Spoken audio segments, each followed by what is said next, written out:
You know what I mean? It's like, but why? And Robyn being like, are you okay with this? Like this breakup? I'm like, yeah, like why wouldn't I be? I'm not going to sit here and force myself. Like up until fairly recently prior to that, like within that year, I was in a place of like he hadn't spoken to me so definitively. I'd heard tangents and I'd heard temper tantrums and stuff like that, but he and I never had that up until that year. We hadn't had those definite conversations. Like he was not saying those things to me. Sure, I was seeing it on the show. I watched the show. People are always saying, does she not see what he says? Yeah, I'm not stupid. You might think that I am, but I'm not. I see the things that are being said. But I also deserve to have those things said to me, so I kind of made that happen.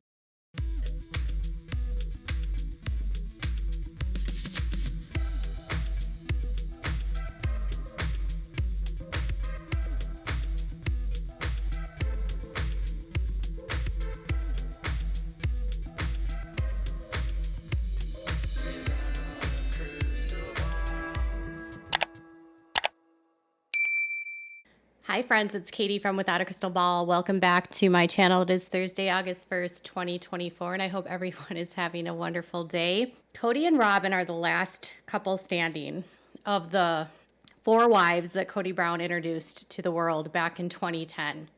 Robyn Brown was the last wife added. She was 10 years younger than Kody and the youngest of all of the wives. She brought in 3 children, a divorce, and a ton of debt. She came into the family as the show came into their family, and they went public, added a wife, and were under investigation, all basically at the exact same time. So a lot happened. They moved a lot. They did a lot of show stuff. There was a lot of drama. And by the end of season 18, it was very clear that there was one person specifically that was trying to make Meri hang on. Now, if you remember back in the day, Robyn used to frequently say that she never wanted to be in the family without Meri. She never wanted to have a monogamous relationship. She never actually wanted to be only with Kody. She wanted Kody to have plural wives. She wanted to have sister wives. That was what she chose. And that was what she was riding hard on throughout season 18. So naturally, when Meri was asked on the podcast, I shared with you the very beginning of the Sarah Fraser Show podcast, and we talked about this a little bit in the last video, where she was discussing, were Robyn's tears actually real? And Meri actually thinks that Robyn's tears were real. She's not sure that she wanted Meri to stay, but she also believes that she was crying because it wasn't what she wanted. Like, she wanted sister wives. She wanted to be in a plural family. She wanted to go to the celestial kingdom. So naturally, or unnaturally, there's been some discussion about, is Robyn even really happy? I know that everyone on the show, Christine, has said this numerous times, that Kody and Robyn are soulmates. Are Kody and Robyn actually soulmates? Well, I've shared with you some of the Pinterest posts that Robyn's daughters have been posting over on Pinterest and some of the concerning things that they're sharing. But recently I noticed that even Robyn's posts seem to be casting doubt that everything in her life is happy. For instance, this was pinned 1 week ago, and it kind of should tell you where her mind is at. Always remember that God will give you direction about your situation, not confusion. Ask God for peace. And I was like, she is wanting direction for a situation. She wants peace. And then another one was, God knows the plan he has for you. Trust God with this and trust him with your tomorrow. She appears to be questioning what's next. Where is she going to go? Things are not always as they appear. And frankly, if I had to live in a house with a very angry Kody Brown that constantly loses his temper and gets ridiculously angry and deflects and is a gaslighter and is a narcissist, it would be hard. And then when you're Robyn and you're pretty narcissistic yourself, it would make it even more challenging. Two narcissists can only exist when there's like a constant amount of supply because both of them demand supply.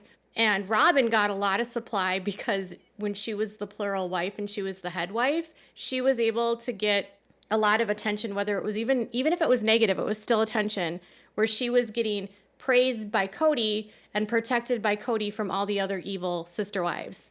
So she was getting her supply needs met, and Cody with the other wives had all these women fighting over him, so naturally he was getting his supply met. When you remove those people and most of them are no contact with you, you're losing your supply, and so then you have to find other means for your supply.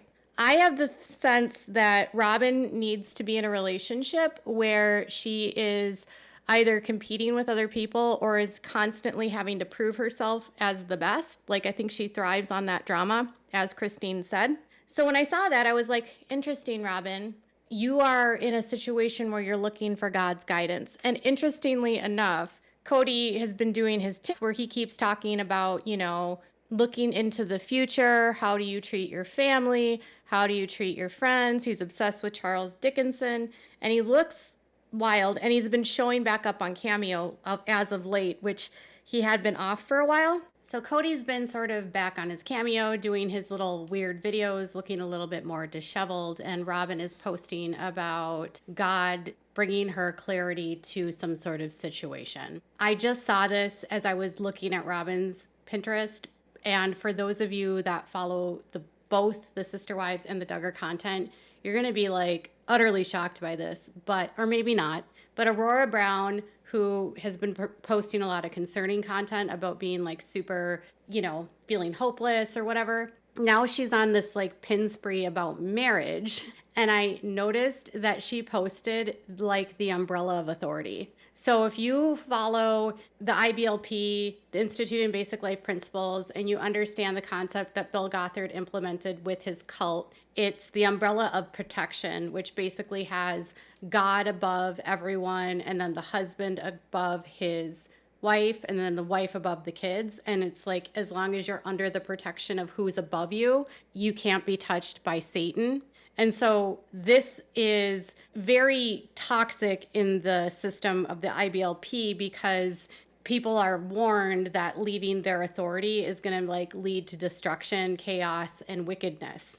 And so seeing this posted by Aurora literally made my stomach curl. Like that this family that has been pushing that they have become more progressive, that they are becoming more, open to their kids doing what they want, to see her posting a biblical order of the family, Christ, head of the family, husband, he is to protect the family, lead the family, and provide for the family. Wife is to comfort, teach, and nurture the children, and children are to love and obey their parents. Isn't it wild that a children's only role in life under this philosophy is literally only to love and obey their parents? It's so toxic. It's so toxic. What if your leader isn't protecting you, leading you, or providing for you? What if your leader who's the husband, abusive, tyrannical, and irate? What if your mom is dramatic, narcissistic, and controlling, and then you're just supposed to love and obey them? It's so, so, so toxic. I also noticed that she was posting marriage Bible reading plans. So a 30-day Bible study for being married. And then another one was, I have found that trying to become more like Jesus yields far better results than trying to become a better me. A lot of this is very IBLP-ish. And it's ironic because I know that Anna LeBaron, who was part of Ervil LeBaron's group, she's the daughter of Ervil LeBaron, she actually got involved in the IBLP once she left because there's like crossover in the fundamentalist concepts that are comfortable to people that leave fundamentalist Mormonism. And a lot of that is about abandoning themselves and not focusing on themselves, but putting their entire identity into God and completely denying themselves, which again is so extreme. Nobody should be forced to completely deny themselves because that puts them at risk to be abused, because you're putting yourself at risk of not trusting yourself. And it's okay to trust yourself. It's okay to doubt. It's okay to have questions.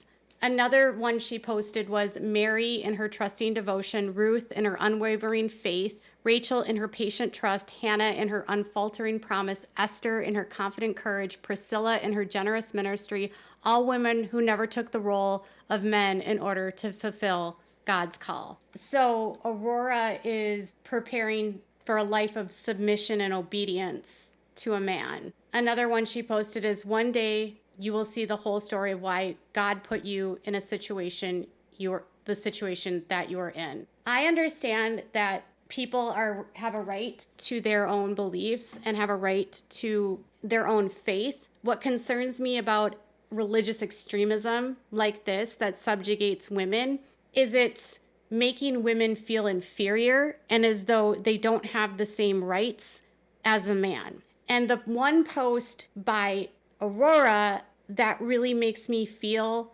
icky is the one about not taking the position of a man. And why does this make me uncomfortable? Because this is actually literal dogma that is pushed by the Apostolic United Brethren. I actually have an audio clip, I've actually shared it in another video, of a youth leader telling girls that the society is lying to them, that they have equal rights and that they have the right to be in the same position as a man. They say that the society is lying to them, that women should be able to hold the same positions in government, that that they should be able to hold the same positions of authority, and that women should be coveted and they should be protected and they should be shielded from, what the men have to do because women are weak. And so society is lying to you that you can actually have your own home, you can have your own rights, you can have whatever job you want, you can vote, you can live a life where you have an equal say in your relationship, where the man isn't who dictates where you go and what you say, and you can have an opinion. Your partnership isn't about authority, it's about co-respect and being a team. It is clear to me that one of the reasons why Cody has very much clung to Robyn over everyone else is because she was the wife that was willing to allow him to be authoritarian. Whether she's a narcissist or not is irrelevant. She has allowed an authoritarian structure in her home, and it's clear that she is teaching her daughters an authoritarian structure and that they should not expect to have a place that's at the same level as a man, that the man is the head of the house, that he is the leader. Now, Robyn uses manipulation and withholding of things from Cody to get her way, but at the end of the day, Cody is going to do what Cody is going to do, and Cody doesn't respect women. He doesn't respect that they should hold any authority or have any place above a man. He's very misogynistic. And the girls that have been raised by Janelle and by Meri and by Christine have all different views on it. They have actually raised independent girls, now women, that don't view their husbands as their authority, but rather as a partner. They have raised women, young girls that became women that are employed with their own jobs. Several have graduated from college. Some of them haven't had children yet. They raised girls to think for themselves and to not have to fall into these traps. But with Robyn, he was able to get those kids to be obedient to him, and that's all he cared about. So Robyn is questioning what's going on with her, and it's clear that at home, the daughters are being hammered away and reminded daily that their place is in the kitchen to make babies and to seriously just obey their husbands and keep sweet. I 100% believe, even though McKelty says they're not involved in the cult, I still believe Cody and Robyn are involved in the AUB. They might not, or at least Mormon fundamentalism. I still think they're believers. I still think they're ascribed to this faith system, and it's evident by what Aurora's posting about marriage, because that directly comes from their belief system. Robyn has set her daughters up for failure. In the world of 2024, women do have equal rights. They get to work, they get to vote, they get to be homeowners, and they do not have to be chattel or property for a man to get into heaven. Now, will Robyn ever leave Cody, or will she stay because she doesn't have any of her own education and skills to sustain the lifestyle that she's been able to basically con and glean off Cody? Let me know what your thoughts are. Give this video a thumbs up. If you like this video, make sure to subscribe to my channel if you haven't subscribed, and click the bell so you never miss a video. Thank you for watching. Bye everyone.